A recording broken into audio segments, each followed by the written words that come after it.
आज बात करेंगे श्री सत्यनारायण कथा के प्रथम अध्याय के बारे में।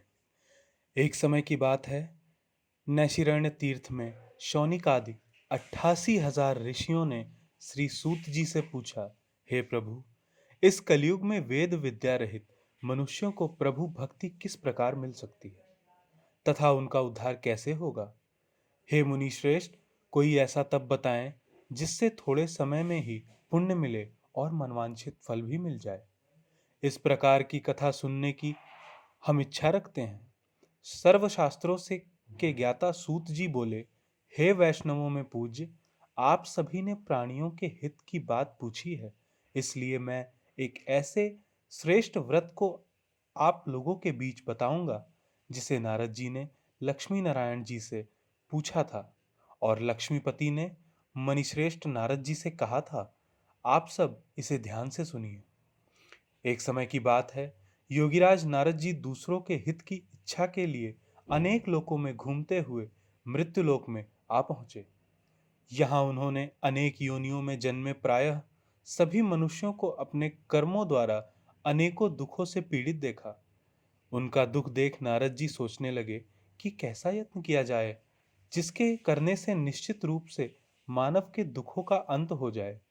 इसी विचार पर मनन करते हुए विष्णुलोक में गए। वहां वह देवों के ईश नारायण की स्तुति करने लगे, जिनके हाथों में शंख, चक्र, गदा और पद्म थे, गले में वरमाला पहने हुए थे।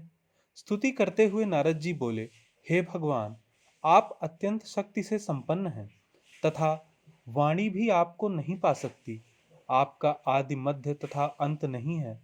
निर्गुण स्वरूप सृष्टि के कारण भक्तों के दुख को दूर करने वाले हैं। आपको मेरा नमस्कार है। नारद जी की स्तुति सुन विष्णु भगवान बोले, हे मुनि श्रेष्ठ, आपके मन में क्या बात है? आप किस काम के लिए पधारे हैं, उसे निसंकोच कहें। इस पर नारद मुनि बोले कि मृत्यु लोक में अनेकों योनियों में जन्मे मनुष्य अपने कर्मों के द्वारा अनेकों दुखों से दुखी हो रहे हैं। हे नाथ, आप मुझ पर दया रखते हैं तो बताइए कि वो मनुष्य थोड़े समय में अपने दुखों से कैसे छुटकारा पा सकते हैं। श्री हरि बोले, हे नारद, मनुष्यों की भलाई के लिए तुमने बहुत अच्छी बात पूछी है। जिसके करने से मनुष्य मोह से छूट जाता है, वह बात मैं कहता हूं, उसे सुनो। स्वर्गलोक व मृत्युलोक दोनों में एक दुर्लभ उत्तम व्रत है जो पुण्य देने वाला है।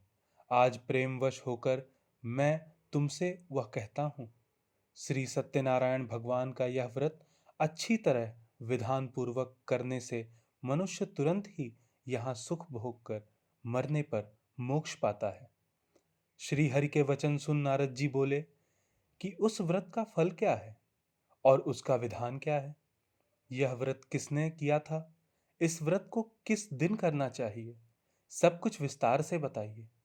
नारद जी की बात सुनकर श्री हरि बोले, दुख व शोक को दूर करने वाला यह सभी स्थानों पर विजयी दिलाने वाला है।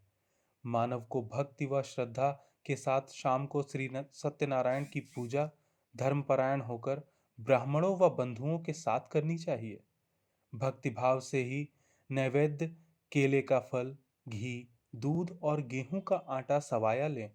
गेहूं के स्थान पर साठी का आटा, शक्कर तथा गुड़ लेकर वह सभी भक्षण योग्य पदार्थों को मिलाकर भगवान का भोग लगाएं।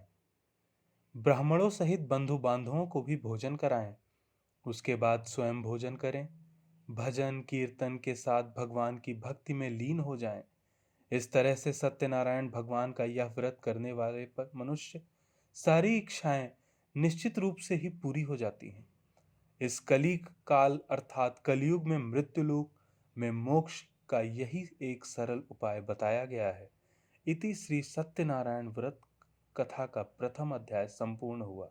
श्रीमन नारायण नारायण नारायण।